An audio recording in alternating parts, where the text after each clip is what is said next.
Bismillahirrahmanirrahim. Assalamualaikum warahmatullahi wabarakatuh. Innal hamdalillah nahmaduhu wa nasta'inuhu wa nastaghfiruh wa natubu ilaihi wa natawakkal alaihi wa na'udzu billahi min syururi anfusina wa min sayyiati a'malina may yahdihillahu fala mudilla lahu wa may yudlilhu fala hadiya lahu. Asyhadu an la ilaha illallah wahdahu la syarika lah wa asyhadu anna Muhammadan abduhu wa rasuluhu la nabiyya ba'dah. Allahumma salli wa sallim wa barik ala sayyidina Muhammadin wa ala alihi wa ashabihi wa man tabi'ahu bi ihsanin ila yaumiddin. Amma ba'd. Subhanaka la ilma lana illa ma 'allamtana innaka antal alimul hakim. Allahumma inna nas'aluka ilman nafi'an wa rizqan tayyiban wa amalan mutaqabbala. Allahumma inna nas'aluka al-huda wat-tuqa wal-afaf wal-ghina. Allahumma inna nas'aluka ats-tsabata fil amri wal-'azimata 'ala ar-rusydi wa as'aluka mujibati rahmatik wa azaima maghfiratik wa as'aluka syukra ni'matik wa husna ibadatik wa as'aluka qalban saliman wa lisanan sadiqa wa as'aluka min khairi ma ta'lam wa na'udzubika min syarri ma ta'lam wa nastaghfiruka mimma ta'lam innaka anta 'allamul ghuyub. Sama-sama kita hormati segenap pengurus Masjid Darussalam, yang sama-sama kita hormati imam beserta seluruh asatiz yang ada di lingkungan Masjid Darussalam, yang saya hormati para bapak-bapak, ibu-ibu jamaah salat subuh yang dirahmati Allah. Mari kita awali kajian pagi hari ini dengan sama-sama membaca Ummul Kitab Al-Fatihah. A'udzu billahi minasyaitonir rajim. Bismillahirrahmanirrahim. Alhamdulillahirabbil alamin. Arrahmanir rahim. Maliki yaumiddin. Iyyaka na'budu wa iyyaka nasta'in. Ihdinas siratal mustaqim. Siratal ladzina an'amta 'alaihim ghairil maghdubi 'alaihim waladdallin. Amin. Ya sekalian dirahmati Allah. Pagi hari ini saya rencana akan menyampaikan tafsir surah Yasin, tapi sebelumnya saya akan menyampaikan dulu tema dengan surah Al-Isra ayat yang ke-70 yaitu ayat yang berbicara tentang kemuliaan manusia yang kita kaitkan dengan kehidupan kita saat ini, ya. Yaitu firman Allah Subhanahu wa taala di dalam surah Al-Isra ayat yang ke-70. A'udzubillahi minasyaitonir rajim. Bismillahirrahmanirrahim. Wa laqad karramna bani Adam wa hamalnahum fil barri wal bahri wa razaqnahum minat thayyibat wa faddalnahum ala katsirin mimman khalaqna tafdila. Dan sungguh kami telah muliakan Bani Adam, yaitu manusia, wa hamalnahum fil barri wal bahri, dan kami berikan fasilitas di daratan dan di lautan, wa razaqnahum minat thayyibat, dan kami berikan rezeki dari yang baik-baik kepada mereka, wa faddalnahum ala katsirin mimman khalaqna tafdila, dan kami berikan keutamaan kepada manusia di atas makhluk-makhluk yang kami ciptakan yang lainnya dengan keutamaan yang sangat besar.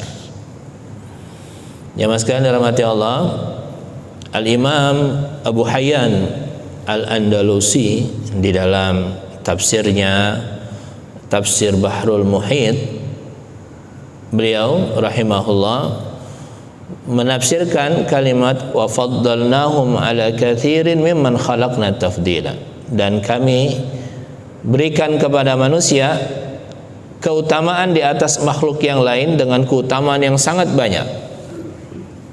Ya. Apa saja beliau menyebutkan? Yang pertama, manusia Allah berikan keutamaan dengan Allah berikan kepada mereka ilmu dan akal. Ini adalah sesuatu yang paling berharga yang Allah Subhanahu wa taala berikan kepada manusia. Yang kedua, Allah Subhanahu wa taala berikan fasilitas di daratan dan di lautan. Yang ketiga, Allah Subhanahu wa taala berikan rezeki yang baik-baik. Yang keempat, Allah Subhanahu wa taala berikan kelebihan kepada manusia di atas makhluk-makhluk yang lain. Dan yang kelima, Allah berikan kepada manusia kemerdekaan dari segala bentuk penindasan dan penjajahan. Kalau kita baca keterangan ini seperti kita membaca pembukaan Undang-Undang Dasar Negara Republik Indonesia, ya kan? Kalau kita baca preambul ya, pembukaan Undang-Undang Dasar kita, ini sangat sejalan dengan apa yang disebutkan oleh Al-Imam Abu Hayyan Al-Andalusi. Nah, yang ingin kita bahas adalah artinya bahwa di antara kunci kemuliaan dan di antara kunci nilai kemanusiaan itu adalah ketika manusia itu terbebas dari segala bentuk penjajahan. Ya, ini kita sedang memperingati hari kemerdekaan Republik Indonesia. Maka kemerdekaan yang seperti apa yang diinginkan oleh Islam? Islam ketika memandang kemerdekaan bukan cuma memandang kemerdekaan dari sisi fisik, artinya manusia itu terbebas dari segala bentuk penjajahan secara materi dan secara fisik, tetapi Islam memandang kemerdekaan itu lebih luas daripada itu semua ya. Dan itu tergambar dalam sebuah dialog antara seorang sahabat yang bernama Rabi' bin Amir radhiyallahu an dengan seorang panglima Persia yang bernama Rustum Fardazakh ya, dalam satu peristiwa perang Qadisiyah yang terjadi pada tahun 636 Masehi. Ini salah satu pertemuan kaum muslimin dengan orang-orang Persia dalam sebuah peristiwa perang yang paling besar, perang Qadisiyah. Jumlah kaum muslimin ketika itu 70.000 orang ya, dan 48.000 orang, dan jumlah orang-orang Persia atau pasukan Persia ketika itu 130.000 orang ya. Ini pasukan ini bertemu dan mereka saling memandang. Kenapa saling memandang? Karena satu sisi kaum muslimin melihat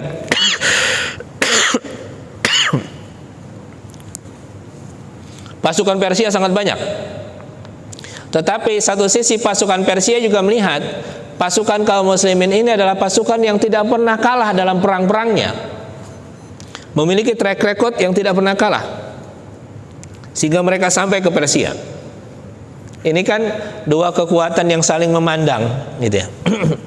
Yang akhirnya Sa'ad bin Abi Waqqas yang menjadi panglima tertinggi dalam perang ini mengirim salah seorang sahabat, Rabi' bin Amir, untuk bertemu dengan Rustum.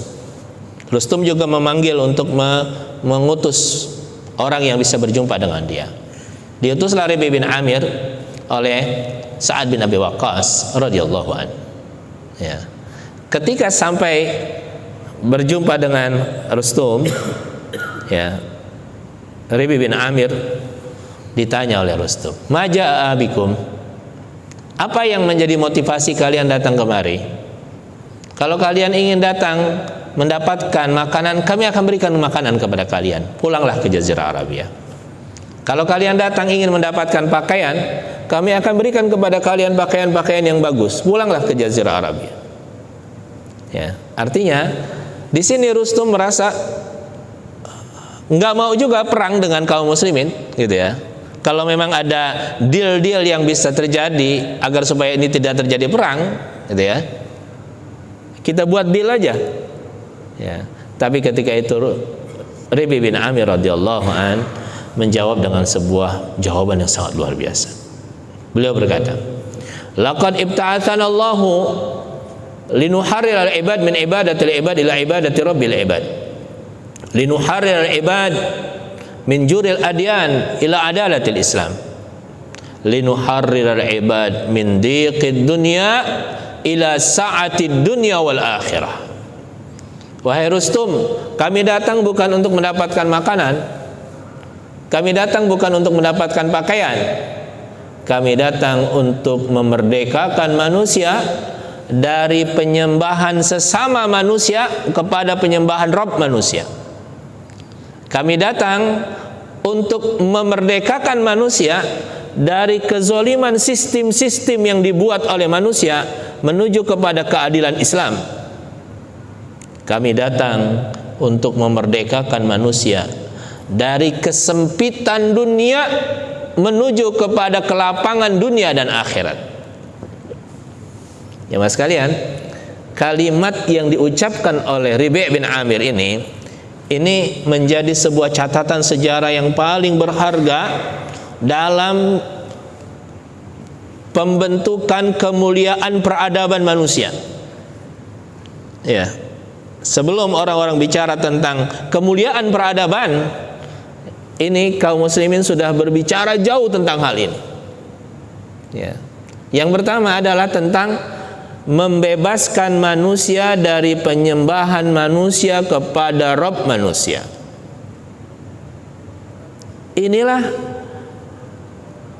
kemerdekaan yang sebenarnya, karena inilah inti penciptaan, inti tujuan penciptaan manusia, sebagaimana yang sama-sama kita ketahui. Ya, wa ma khalaqtul jinna wal insa illa liya'budun.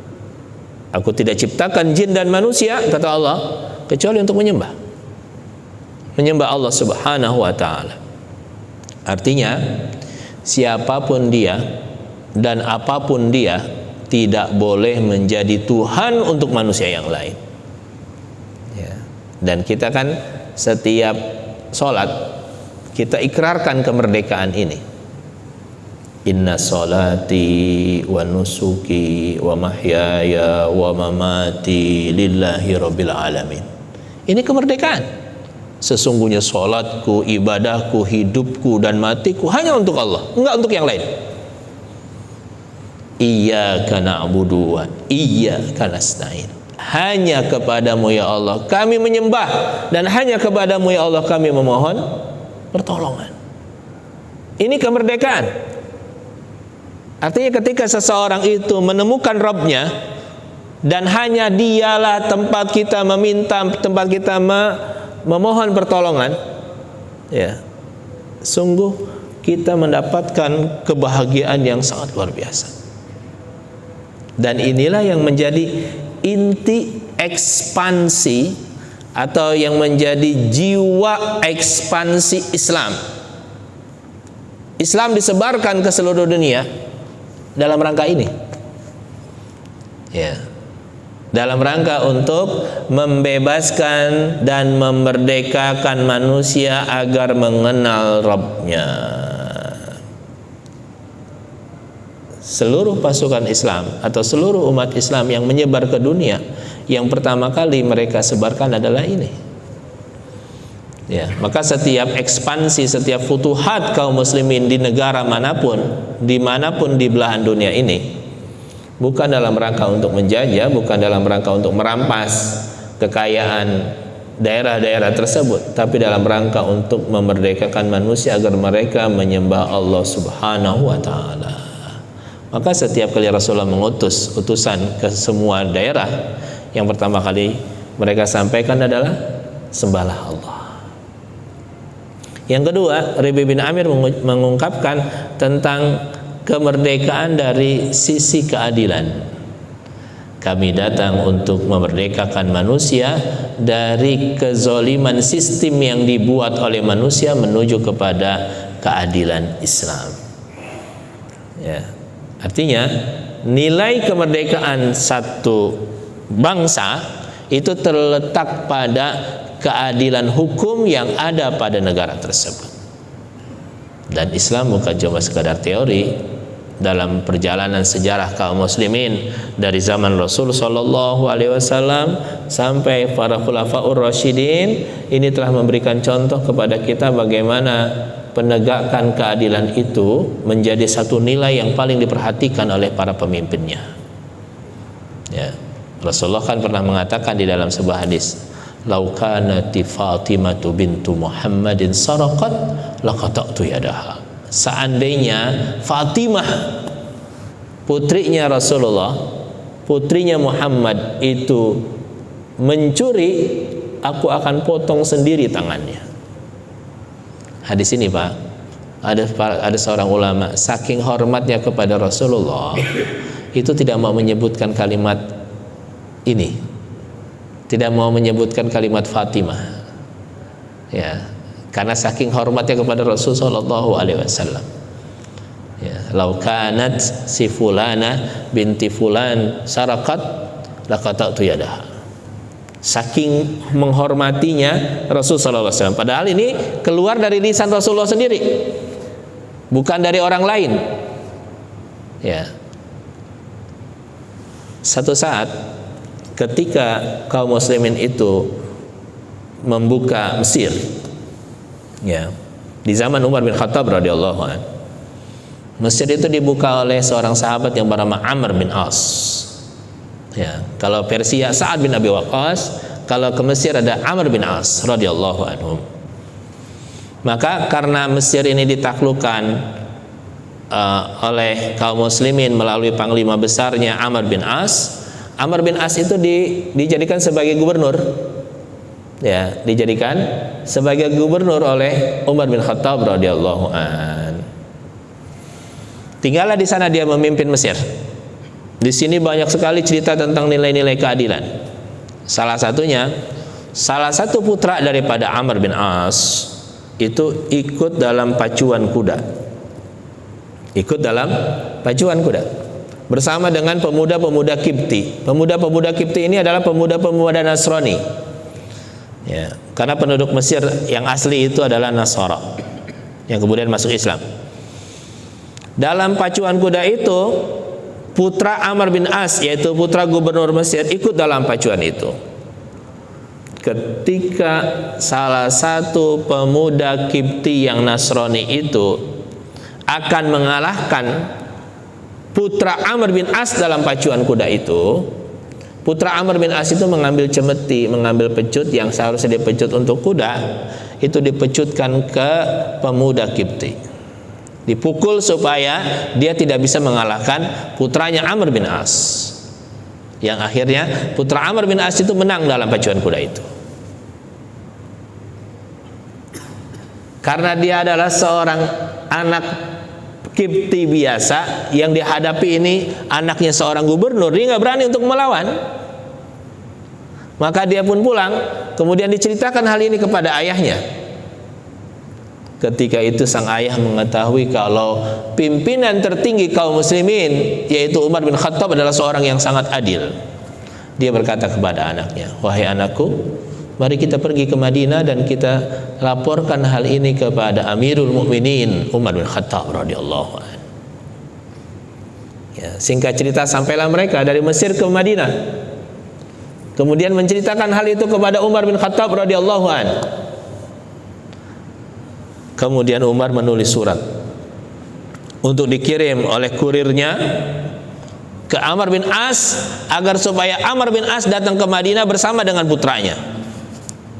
Singkat cerita sampailah Amr bin As bersama dengan putranya di hadapan Umar bin Khattab radhiyallahu an, dan di situ juga ada seorang Kipti bersama dengan putranya. Kemudian Umar bin Khattab radhiyallahu an mengkonfirmasi tentang kejadian tersebut, bertabayun. Putra Amr bin As mengakui kejadian tersebut. Kemudian Umar bin Khattab radhiyallahu an menyuruh putra Kipti Nasrani itu untuk mengkisos, untuk memukul putranya Amr radhiyallahu an, Amr bin As radhiyallahu an, sebagaimana dia memukul putra Kipti itu.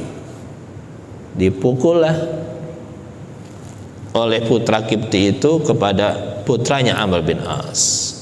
Ketika itu Umar bin Khattab radhiyallahu an melihat atau memandang Amr, dan berkata kepada putra Kipti itu, "Lau darabta Amr bin As ma mana'tuka." Kalau engkau ingin pukul ayahnya itu Amr, aku tidak larang. Li annal ghulam innama darabaka li sultani abih. Karena anak muda ini berani memukul engkau karena kekuasaan ayahnya. Si putra Kipti itu merasa cukup, tidak perlu lagi memukul ayahnya, cukup anaknya saja dipukul. Setelah itu Umar bin Khattab radhiyallahu anhu berkata kepada Amr bin As, "Mata ista'badabtunun nas laqad waladathum ummahatuhum ahrara." Wahai Amr, sejak kapan engkau menjajah manusia, padahal manusia sudah dilahirkan oleh ibu mereka dalam kondisi merdeka. Ini satu cerita yang kalaulah tidak ada sanad yang meriwayatkan cerita-cerita seperti ini, mungkin ini cuma khayalan. Ya. Di situ pula Amr bin As pernah membangun masjid yang sekarang dinamakan dengan Masjid Amr bin As. Kalau bapak-bapak pergi ke Mesir, ada masjid namanya Masjid Amr bin As. Ketika dia mau bangun masjid, itu ada rumah seorang Yahudi, ya, yang tidak mau bergeser karena pembangunan masjid ini. Ya.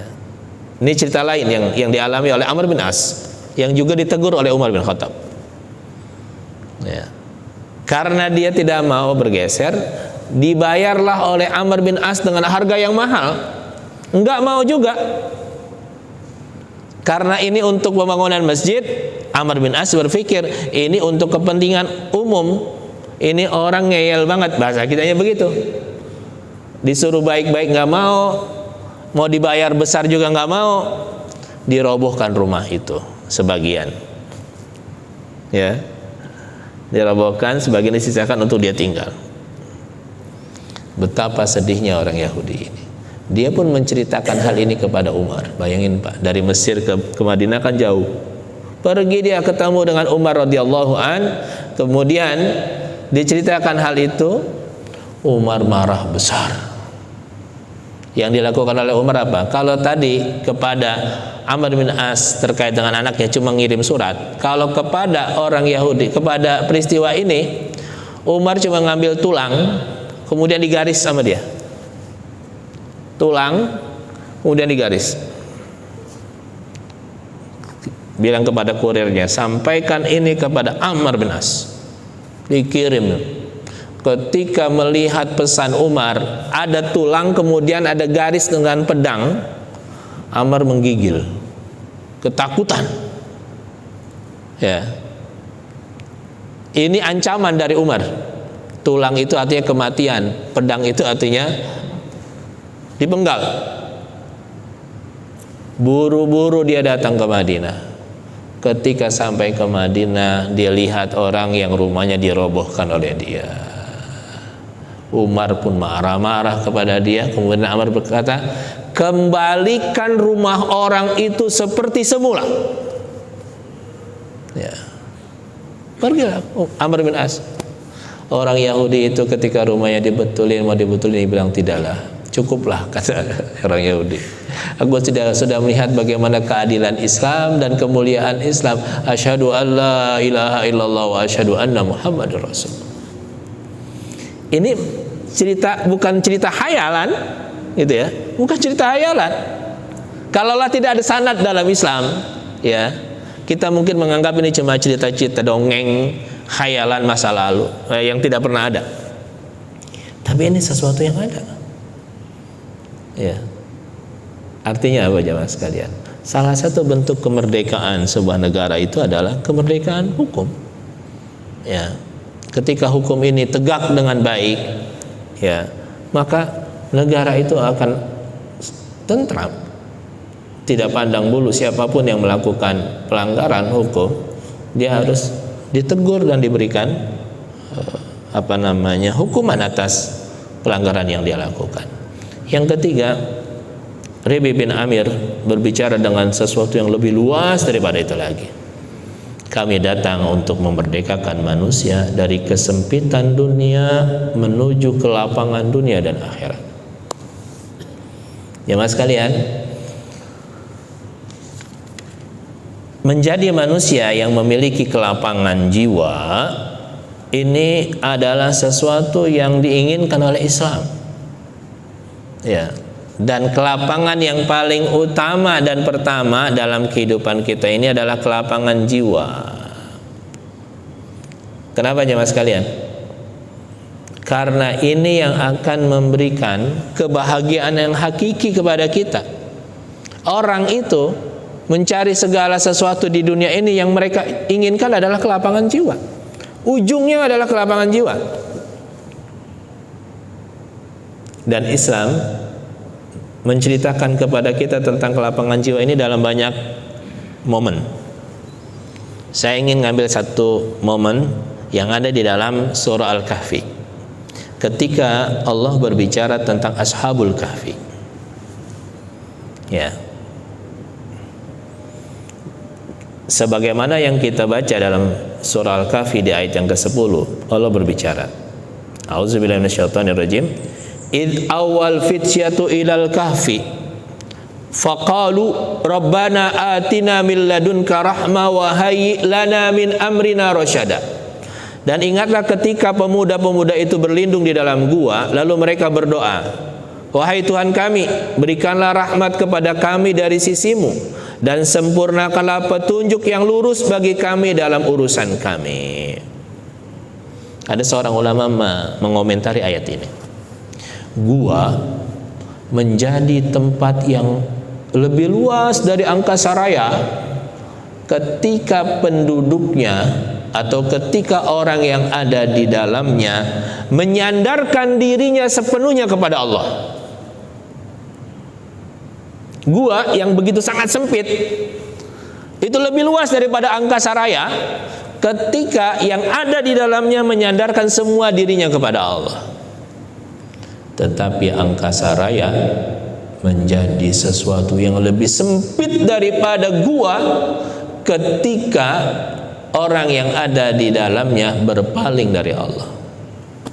Wa man a'rada an zikri fa inna lahu ma'isyatan donka. Barang siapa yang berpaling dariku, kata Allah, maka dia akan mendapatkan penghidupan yang sempit. Tetapi ketika dia menyandarkan dirinya kepada Allah, dia akan mendapatkan kelapangan yang sangat luar biasa. Ayat ini kalau kita renung-renungi jemaah sekalian, ada dua yang diminta oleh Ashabul Kahfi. Rabbana atina min ladunka rahmah. Minta rahmat. Jemaah sekalian, ketika seseorang itu mendapatkan rahmat Allah menyelusup dalam hatinya yang paling dalam, maka dia akan mendapatkan ketenangan. Ya. Yang kedua, wa hayyi lana min amrina rasyada. Mendapatkan petunjuk yang lurus. Ketika seseorang mendapatkan petunjuk yang lurus, maka dia akan mendapatkan jalan yang jelas dalam menempuh hidupnya. Ketika seseorang mendapatkan jalan yang jelas dalam menempuh hidupnya, dia akan mendapatkan keyakinan, ketenangan, keyakinan. Ini dua hal yang sangat berharga dalam hidup kita. Ketika seseorang mendapatkan ketenangan dan keyakinan, maka dia akan mendapatkan kelapangan jiwa yang sangat besar. Ayat ini mengajarkan kepada kita meminta kepada Allah agar kita mendapatkan ketenangan dan keyakinan, agar kita mendapatkan kelapangan jiwa. Ya, kan kita bisa bayangin jemaah sekalian, Ashabul Kahfi itu sekelompok pemuda yang dikejar-kejar oleh penguasa ketika itu agar mereka mengikuti agama si penguasa itu. Tapi mereka menolak. Kemudian mereka bersembunyi di dalam gua. Kalau bahasa kita, mereka terpenjara di dalam gua. Ya, kan di dalam surah Al-Kahfi itu Allah bercerita bagaimana sempitnya gua tersebut. Ya kan? Tetapi mereka mendapatkan kelapangan jiwa yang sangat luar biasa. Karena di situ ada rahmat Allah dan di situ ada keyakinan yang sangat kuat di dalam diri mereka. Dan kita jangan menganggap ini sesuatu yang sederhana. Al-Imam Ibnu Qayyim rahimahullah menyebutkan, inilah yang menjadi tolok ukur kebahagiaan kita di alam kubur. Tolok ukur kebahagiaan kita di alam kubur. Al-Imam Ibnu Qayyim dalam kitabnya Ad-Da' wa Dawa di halaman 187 sampai 188 beliau memberikan satu warning kepada kita tentang pentingnya mendapatkan kelapangan jiwa dengan rahmat dan keyakinan. Beliau berkata, halul abdi fil qabri kahalil qalbi fis sadri. Kondisi seorang manusia, kondisi seorang hamba di kuburannya seperti kondisi hati yang ada di dalam dadanya. Na'iman wa azaban wa sijnan wa intilaqan. Baik dari sisi kenikmatan maupun dari sisi kesengsaraan, baik dari sisi kemerdekaan maupun keterpenjaraan. Beliau melanjutkan, wa idza aradta an ta'rif halaka fi qabrika. Kalau engkau ingin tahu kondisimu nanti di kuburan, ini perkataan Imam Ibnu Qayyim. Kalau kita ingin tahu kondisi kita nanti di kuburan, fanzur ila hali qalbika. Lihatlah kondisi hati kita fi sadrika, yang ada di dalam dada kita masing-masing. Wa idza kana qalbuka mumtalian, apabila hatimu dipenuhi dengan keimanan, ketakwaan, kebaikan, basyashatan, yang dengan itu hatimu akan mengalami kecemerlangan, kecerahan, wasakinatan, ketenangan, wataharatan, dan kesucian. Fahaza haluka fi qabrika. Inilah kondisimu nanti di kuburanmu, biiznillah, dengan izin dari Allah. Jemaah sekalian, ini kalimat yang dalam. Ya, keterangan Ibnu Qayyim ini ilmu yang paling bermanfaat. Kita kan sering tidak tahu seperti apa nanti kuburan kita. Ternyata terletak di sini. Kalau hati kita dipenuhi dengan rasa rindu kepada Allah, azan berkumandang, alhamdulillah saya bisa sholat lagi. Kapan nih azan lagi, gitu kan? Kita merasa nyaman ketika kita terbangun jam 3:30, 4 tadi, gitu ya. Alhamdulillah saya bisa bermunajat lagi kepada Allah. Ketika kita baca Quran, kita nikmatin bacaan Quran kita. Ada kenikmatan hidup ketika kita bersama dengan Allah Subhanahu wa ta'ala. Ada suasana yang bahagia ketika kita melaksanakan semua perintah Allah Subhanahu wa ta'ala dan menjauhi semua larangannya. Itulah kondisi kita di kuburan kita. Ya. Maka Islam mengajarkan kepada kita kelapangan dunia dan kelapangan akhirat. Bukan cuma kelapangan di dunia, ya, tetapi kelapangan kita di dunia dengan keimanan, dengan ketakwaan, dengan keistiqomahan kita kepada Allah. Inilah yang menjadi gambaran kelapangan kita di dalam kubur kita nanti. Ya. Dan terkait dengan kelapangan kubur ini kan Rasulullah bicara, apabila seorang hamba diletakkan di dalam kuburan, maka datanglah 2 malaikat, ya kan? Kemudian malaikat itu bertanya, man rabbuka? Kalau dia orang beriman, dia akan menjawab, Rabbi Allah. Wa madinuka? Apabila dia orang beriman, dia akan menjawab, dinil Islam.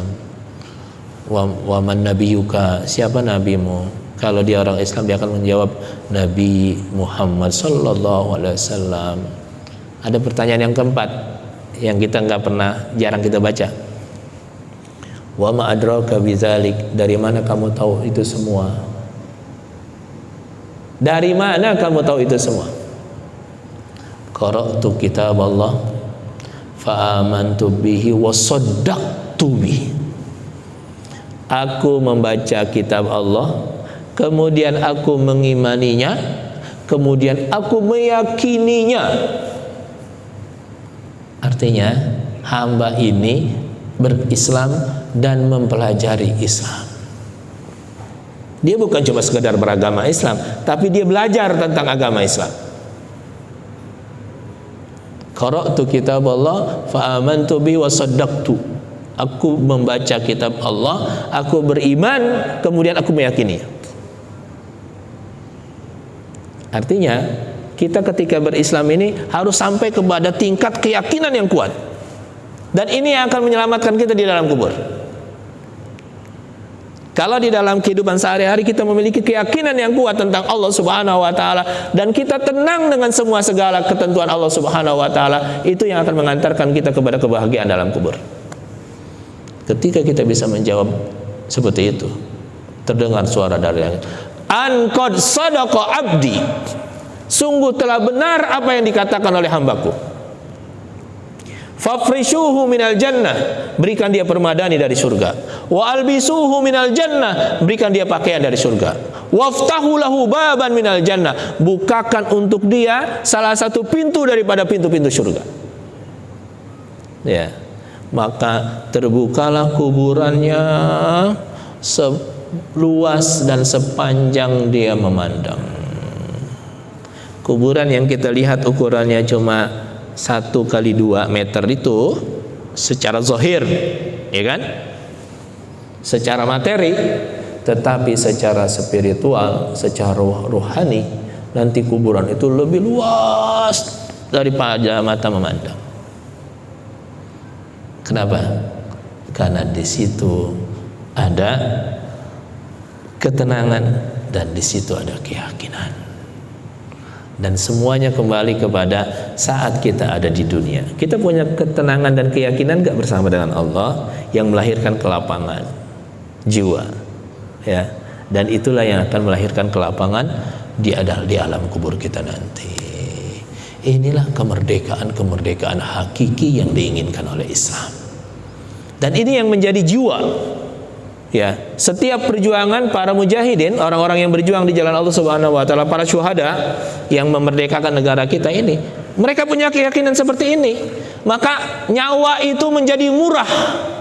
Enggak ada harganya. Untuk apa? Untuk berjuang di jalan Allah Subhanahu wa taala. Karena mereka yakin dengan semua ini. Ya, dalam rangka memperjuangkan agama Allah dan dalam rangka untuk memerdekakan negara kesatuan Republik Indonesia yang kita cintai. Ya.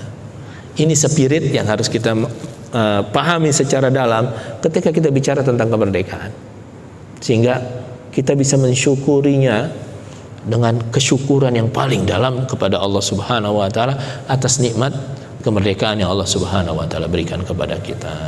Wallahu a'lam bissawab. Tepat jam 6.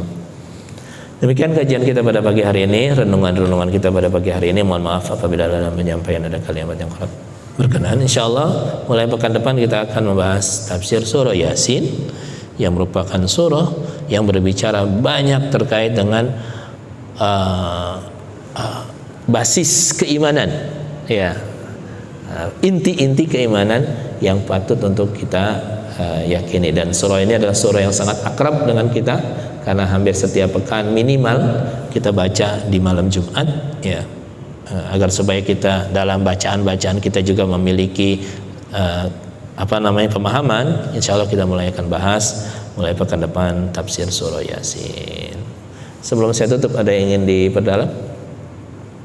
Sama-sama membaca surah Al-Asri dan doa kafaratul majlis. Bismillahirrahmanirrahim. Wal 'asr innal insana lafi khusr illa allazina amanu wa 'amilus shalihat wa tawasaw bil haqq wa tawasaw bis sabr. Subhanallah wa bihamdihi, subhanakallah wa bihamdika, asyhadu an la ilaha illa anta, astaghfiruka wa atubu ilaik. Sallallahu alaihi Muhammad wa ala alihi wa sahbihi ajma'in. Wa lakum minkum. Wassalamualaikum warahmatullahi wabarakatuh.